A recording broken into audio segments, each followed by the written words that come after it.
E-cigarettes and heated tobacco products have been added to the list of business activities banned under Vietnam's amended investment law. The provision was passed by the National Assembly on Thursday morning, receiving broad support from the majority of lawmakers.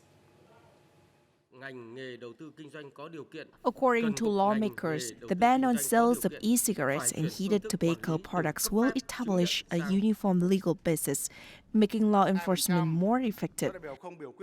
It will also help prevent illegal business activities and strengthen state management, avoiding the smuggling and disguised advertising of these products.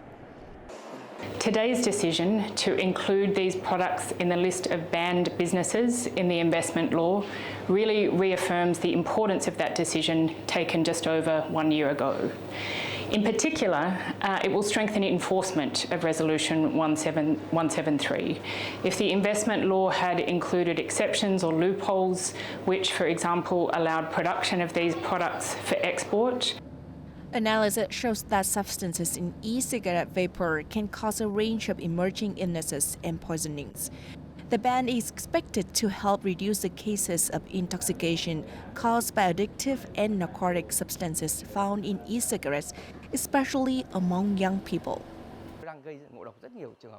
Many cases of poisoning caused by e-cigarette vapor have been recorded, including brain damage, heart damage, and even mental disorders.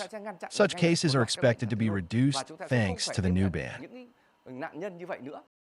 Some localities have approved projects to manufacture new tobacco products before January 1, 2025.